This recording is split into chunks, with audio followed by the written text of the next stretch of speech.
V9 న్యూస్కు స్వాగతం. నా పేరు కిరణ్ కుమార్. ఇప్పుడు హెడ్లైన్స్. ఈరోజు రామా టాక్స్ వద్ద ఉన్న అంబేద్కర్ భవన్లో స్మార్ట్ మీటర్లు ఆపండి, దళిత గిరిజనులు సంఘాల డిమాండ్.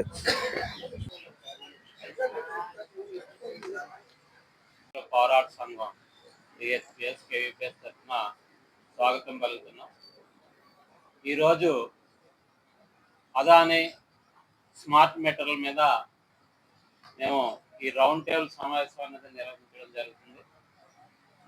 ఈ అదాని స్మార్ట్ మీటర్ ఇష్యూ అన్నది దేశవ్యాప్తంగా కూడా పెద్ద సంచలనం. ఎందుకంటే ఇది ప్రజలు దోచుకోవడం అన్నదే మనం కనిపిస్తుంది దీంట్లో. ఎందుకంటే విద్యుత్ స్మార్ట్ మీటర్లు అలాంటివి ఉన్నాయి, విద్యుత్ మీటర్లు పనిచేస్తున్నాయి, ఉన్నాయి, అందరికీ అందుబాటులో ఉన్నాయి.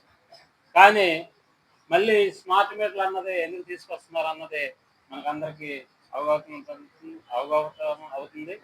అదాని కంపెనీకి ప్రభుత్వమే, కేంద్ర ప్రభుత్వమే, రాష్ట్ర ప్రభుత్వమే ఈ నిధులన్నింటినీ దోచిపెట్టడానికి, ప్రజల ఏదైతే సంపదని వాళ్ళకి కట్టబెట్టడానికి ప్రయత్నం అనేది జరుగుతుంది. కాబట్టి ఇది మనం దేశ పౌరులుగా, దళితులుగా, గిరిజనులుగా, ఏదైతే ఈ శ్రామిక వర్గ ప్రజలుగా మనం అందరం కూడా దీన్ని వ్యతిరేకించి, ఏదైతే ఈ దోపిడీని గతంలో టీడీపీ ప్రభుత్వం ఉన్నప్పుడు ఇదే ప్రతిపాదన వస్తే అప్పుడు ఆగింది.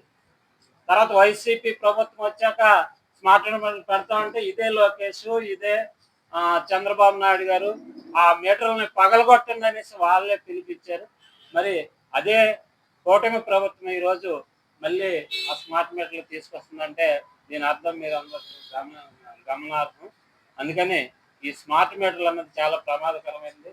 ఎందుకంటే ప్రజల్ని మరింత దోపిడీ చేసి మరింత పొంగదీయడానికి ఇది ఉపయోగపడుతుంది. కాబట్టి దాన్ని ప్రజా సంఘాలుగా మేమందరం వ్యతిరేకిస్తున్నాం. దీంట్లో ముఖ్యంగా మన కులవివక్ష వ్యతిరేక పోరాట సంఘం, డిహెచ్పిఎస్, అలాగే మిగతా దళిత సంఘాలు, ప్రజా సంఘాలు, వార్వా, ఇవన్నీ కూడా దీంట్లో ఇన్వాల్వ్ అవి ఉన్నాయి. అంబేద్కర్ మెమోరియల్ సొసైటీ కానీ అందరు సభ్యులు కూడా వచ్చారు, వారందరూ కూడా మాట్లాడతారు. ముందుగా దీన్ని ప్రారంభించవలసిందిగా సుబ్బన్న గారు, కేవీపీఎస్ జిల్లా అధ్యక్షులు, వారిని మాట్లాడవలసిందిగా విజ్ఞప్తి. టీహెచ్పీఎస్ రాష్ట్ర అధ్యక్షులు ప్రభాకర్ రావు గారికి, చిరంజీవి గారికి, మిత్రులారా,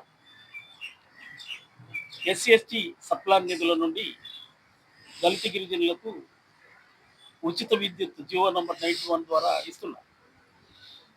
ఈ స్మార్ట్ మీటర్ల బిగింపులో మరి ఎలాగా అడ్జస్ట్ చేస్తారనేది అర్థం కావట్లేదు. స్మార్ట్ మీటర్ ముందు మనం కొనాలి, తర్వాత చిప్ వేసుకోవాలి, ఇది చేయాలి. మా తరఫున రాష్ట్ర ప్రభుత్వం చిప్పుకొని రాష్ట్ర ప్రభుత్వం ముందు డబ్బులు కట్టి చేస్తుందా, లేకపోతే మేము కట్టుకుంటే ఎంత వస్తుంది, దాని మీద ఎలాగ మేము కట్టుకోవాలి అనేది అర్థం కావట్లేదు. 200 యూనిట్ల వరకు ఫ్రీగా ఉంది, దాన్ని ఎలా కొలుస్తారు? మేమనుకోవడం ఏంటంటే దళిత గిరిజన ప్రజా సంఘాలుగా ఉచిత విద్యుత్తును ఎత్తేయడం కోసమే స్మార్ట్ మీటర్లు బిగిస్తున్నారు అని మేము భావిస్తున్నాం. తప్పనిసరిగా దళిత సంఘాలుగా మేము దీన్ని ఖండిస్తున్నాం. తప్పనిసరిగా నువ్వు అట్లాంటి ఏర్పాటు ఏమన్నా ఉంటే దళిత గిరిజనులకు, లేకపోతే ఉచిత విద్యుత్ ఇచ్చే చేతి వృత్తిదారులకు వాళ్ళతో ముందు మాట్లాడి వాళ్ళకి ఏ విధంగా నువ్వు ఎంకరేజ్ చేస్తావు అనేది నువ్వు చేయకుండా బిగిస్తావంటే ఈ ఉచిత విద్యుత్తును ఎగ్గొట్టడానికి అనేది మేము భావిస్తున్నాం. తప్పనిసరిగా దీన్ని ఖండిస్తున్నాం. ఈ రోజున చేతి వృత్తులను, అట్లాగే దోపికానాలను, లేకపోతే నాయి బ్రాహ్మణులకు ఉచిత విద్యుత్ ఉంది. వాళ్ళను ఇన్కమ్ తక్కువ కాబట్టి వాళ్ళని ప్రోత్సహించడం కోసము ప్రభుత్వం ఈ సదుపాయం కల్పించింది. ఆ సదుపాయం తీసేయడానికి ఈరోజు ఈ యొక్క ప్లాన్ను వేస్తున్నారనేది మేము భావిస్తున్నాం. అది కాకుండా 8,600 మళ్ళీ మేమే కట్టుకోవాలి. అదేవిధంగా పీక్ స్టేజ్ విద్యుత్ ఎప్పుడు ఎక్కువ అవసరం ఉండి ప్రజలు ఎక్కువ వాడతారో ఆ టైంలో వేరే రేటు ఉంటుందండి. ఇవన్నీ మరి ఏ రేటు ఉంటుందో, ఎప్పుడు తీసేస్తారో, ఎప్పుడు ఉంటుందో అనేది ఎలాగా మేము ఇమేజ్ చేయగలుగుతాం? కాబట్టి తప్పనిసరిగా ఓ పారదర్శకత్వం లేదు. ఇప్పుడు విద్యుత్ మీటర్ చూసి అతను వస్తున్నాడు, ఇన్ని యూనిట్లు కాలింది, ఇంత అవుతుంది అని చూపిస్తున్నారు మనకు. రేపు పొద్దున దీంట్లో ప్రాబ్లం వస్తే ఎవరిని అడగాలి? ఎవరు అందుబాటులో ఉండరు? ఎక్కడో సెంటర్లో ఉండి మీ విద్యుత్ మీరు వేసుకున్న చిప్ అయిపోయింది, మీ కట్ చేస్తున్నామని కట్ చేస్తే, అర్ధరాత్రి కట్ చేస్తే మా పరిస్థితి ఏంటి? కాబట్టి తప్పనిసరిగా ఒక పారదర్శకంగా ఈ యొక్క ఉచిత విద్యుత్తు కల్పించాలని, అదేవిధంగా ఏదైతే అదాని స్మార్ట్ మీటర్లు ఉన్నాయో అవి తొలగించి మామూలు మీటర్లు బిగించి అందరికీ ఉపయోగంగా ఉండాలని చేయాలని కుల వ్యతిరేకంగా మేము కోరుకుంటాం. పిఎస్ అంబేద్కర్ మెమోరియల్ సొసైటీ ఇంకా ఇతర దళిత సంఘాలు కలిపి ఈ విద్యుత్ ఛార్జీలు స్మార్ట్ మీటర్లు, ఒక మాటలో చెప్పాలంటే స్మార్ట్ మీటర్లకి వ్యతిరేకంగా ఈ ప్రెస్ మీట్ నిర్వహించడం జరుగుతుంది. ప్రధానంగా మనకి ఇందులో 3 అంశాలు కనపడుతున్నాయి. మన మిత్రులు చెప్పిన దాన్ని బట్టి మనకు అవగాహన వచ్చే ఉంటుంది. ఒకటి, కూలీ నాలి చేసుకునేటటువంటి వాళ్ళు, ఆటో తొక్కుకునే వాళ్ళు, రోజు కూలీ చేసుకునే వాళ్ళు అందరి నెత్తి మీద ఒక పిడుగు పడినట్టే ఇది. ఎందుకంటే వీళ్ళు కనీసంగా 10,000 రూపాయలు కట్టాల్సి ఉంటుంది ఛార్జీకి. రెండోది ఏంటంటే మధ్యతరగతి, దిగువ మధ్యతరగతి కుటుంబీకులందరూ కూడా 18,600 రూపాయలు కట్టాలి. కాబట్టి మీటర్ ఛార్జీ కట్టాలా. పీక్ లోడ్ అనేది ప్రధానంగా Ambedkar memorial society volunteer organise చేస్తుంది. దీని తరఫున పెడుతుంటే వాళ్ళు ఏం చేస్తారంటే ఆ యూనిట్ ఛార్జ్ ఆటోమేటిక్గా పెరిగిపోతుంది. పీక్ లోడ్ వాడి కొద్ది కూడా యూనిట్ ఛార్జ్ పెరిగిపోతూ ఉంటారు. సో మధ్యతరగతి కుటుంబీకులు, దిగువ మధ్యతరగతి కుటుంబీకులు, కూలీ నాలి చేసుకునే వాళ్ళందరూ కూడా అది పిడుగుపాటు కిందే మనం భావించాలనేది ఒకటి. రెండో అంశం ఏంటంటే దీనివల్ల ఇందులో 3 జైంట్స్, ఇప్పుడే మా మిత్రుడు చెప్తున్నాడు, 3 జైంట్స్ ఉన్నారు ఇందులో. స్మార్ట్ మీటర్ పైకేమో అదానిది, కానీ దాన్ని తయారు చేసేవాడేమో ఎల్ఎన్టీ వాడు తయారు చేస్తాడు. అందులో సిమ్ కార్డ్ ఏమో అంబానీ గారిది. సో వీళ్ళ 3 కలిపి తయారు చేసినటువంటి ఒక వస్తువు మీద అది మా మీద ప్రయోగం చేస్తూ ఉన్నారు వాళ్ళు. కాబట్టి సంవత్సరానికి 25,000 కోట్ల రూపాయలు తక్కువ కాకుండా ఆదాయం వచ్చేటట్టుగా గవర్నమెంట్ ప్లాన్ చేసుకుంది. అంటే దీని ప్రకారంగా చంద్రబాబు నాయుడు గారు ఉన్న 4 సంవత్సరాల్లో 1,00,000 కోట్ల రూపాయలు పేదవాళ్ళ దగ్గర నుంచి వసూలు చేసి ఈ అదానికి, అంబానీకి, ఎల్ఎన్టీ వాళ్ళకి అందరూ కూడా సమర్పించేటటువంటి ఒక కార్యక్రమం జరుగుతూ ఉంది. సో అందుకని ఇది ఎంత దుర్మార్గం అంటే మరి మాటల్లో మనం చెప్పలేము. గత ప్రభుత్వం ఏం చెప్పిందో మన మిత్రుడు చెప్పాడు ఇప్పుడే. స్మార్ట్ మీటర్లు పగలగొట్టున్నారు, విశాఖపట్నం స్టీల్ ప్లాంట్ మేము ఎలా వస్తే చిటికలో దాన్ని ఆపుదామన్నారు. ఏ ఒక్కటి కూడా ప్రజలకు ఇచ్చినటువంటి వాగ్దానం నెరవేర్చినటువంటి పరిస్థితి ఈ ప్రభుత్వం కనిపించలేదు. ఈ స్మార్ట్ మీటర్లు కూడా అంతే అని మేము భావిస్తూ ఉన్నాము. ఈ 3 అంశాల్లో మా నెత్తిని పిడిగి వేసేటటువంటి కార్యక్రమంలో కానీ, పేదల్ని ఆదుకునేటటువంటి కార్యక్రమంలో కానీ, లేదంటే ఇప్పుడు మనకి మేమే డబ్బులు కట్టుకొని, మేమే మీటర్ కొనుక్కొని, మళ్ళీ మేమే పీక్ లోడ్ డబ్బులు కట్టేటటువంటి పరిస్థితి కానీ, లేదంటే 4 ఏళ్లలో 1,00,000 కోట్ల రూపాయలు ఏదైతే ఉందో ఈ 1,00,000 కోట్ల రూపాయలు కూడా అదాని, అంబానీకి ఇచ్చేటటువంటి కార్యక్రమాన్ని కానీ మేము పూర్తిగా వ్యతిరేకిస్తున్నాం. మాకు సప్లాన్ నిధులు ఏవైతే ఉన్నాయో ఎస్సీ ఎస్టీ సప్లాన్ నిధులు ఈ మీటర్ల కోసం ఖర్చు పెట్టడం కాదు, ప్రత్యేకమైన అభివృద్ధి కోసం.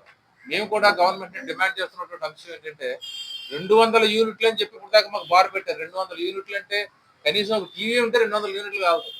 రోజత్మానం దాన్ని వాడక్కర్లేదు. టీవీ ఉంటే ప్రతి కూలోడి ఇంట్లోనే ఇవాళ టీవీ ఉంది. ఆ టీవీ ఉంటే 200 యూనిట్లు కావాలి. 200 యూనిట్లు పైన కాలిందో వీటి పని అయిపోయినట్టు లెక్క. కాబట్టి 200 యూనిట్లు బార్ అనేది తీసేమని చెప్పి మేము గవర్నమెంట్ డిమాండ్ చేస్తున్నాం. ఎన్ని యూనిట్లు కానీ అనవసరం వాడికి సబ్ మీటర్. మాకు స్మార్ట్ మీటర్లు అసలు కింది స్థాయి వాళ్ళకి కానీ, దిగువ మధ్యతరగతి కుటుంబాలకు కానీ పెట్టడానికి వీల్లేదు. రెండోది ఏంటంటే మాకు 200 యూనిట్లు బారే తీసేమని మేము అడుగుతూ ఉంటే ఇవాళ మళ్ళీ కొత్త మీటర్లు పెట్టండి, దానికి అదనంగా డబ్బులు కట్టండి, పీక్ లోడ్ వచ్చినప్పుడు 1 యూనిట్ కాస్ట్ పెట్టండి, లేదా లోగా కాల్చినప్పుడు 1 యూనిట్ కాస్ట్ పెట్టండి అనే దాన్ని భరించలేని పరిస్థితి మాకుంది. కాబట్టి దళితులుగా ఇవాళ మెజారిటీగా విశాఖపట్నం జిల్లాలో ఇవాళ 2.5 లక్షల మంది దళితులు పేదవాళ్ళు ఇక్కడ ఉన్నారు. కాబట్టి వాళ్ళందరికీ కూడా ఇవాళ అది నెత్తిని పిడిగిపడినట్టు అవుతుంది. కాబట్టి మేము దీన్ని పూర్తిగా వ్యతిరేకిస్తున్నాం. స్మార్ట్ మీటర్ని ఎన్ని వివరాల సమస్య కాదు అక్కడ.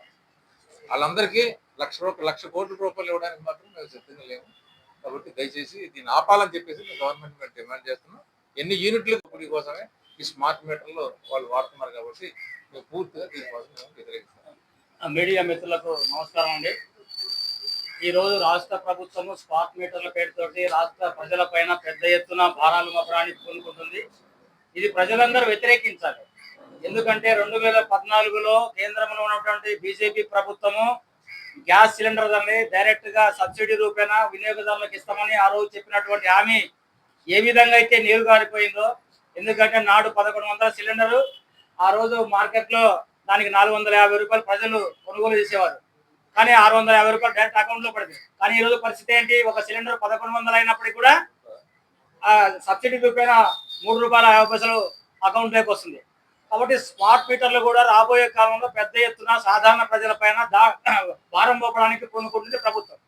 రెండవది, నారా లోకేష్ గారే ఎన్నికల ముందు స్పష్టంగా హామీ ఇచ్చాడు, స్మార్ట్ మీటర్లు బద్దలు కొట్టమని చెప్పాడు. కానీ గవర్నమెంట్ లోకి వచ్చిన తర్వాత ఈరోజు అదే స్మార్ట్ మీటర్లు బిగిస్తానికి నైతికత హక్కు ఏ విధంగా ఉంది? కాబట్టి ప్రజలు ఆలోచించాలి. ప్రజా సంఘాలుగా ప్రజలకు అడ్డంగా ఉండడం ప్రమాదాన్ని తెలియజేస్తున్నాం. ప్రజలు స్పందించకుండా, ప్రజలు రోడ్లు ఎక్కకుండా, ప్రజలు తిరుగుబాటు రాకుండా స్మార్ట్ మీటర్లు ఆగవు. కాబట్టి ఈ దోపిడీ చేస్తున్న ప్రభుత్వానికి వ్యతిరేకంగా ప్రజలు పెద్ద ఎత్తున కదలాలి. రద్దు చేయాలి. స్మార్ట్ మీటర్లు రద్దు చేసే వరకు పోరాడతాం. స్మార్ట్ మీటర్లు రద్దు చేసే వరకు పోరాడతాం. స్మార్ట్ మీటర్లు మా ఇంటికి పెట్టొద్దు. స్మార్ట్ మీటర్లు మా ఇంటికి పెట్టొద్దు. స్మార్ట్ మీటర్లు మా ఇంటికి పెడితే ఊరుకోము.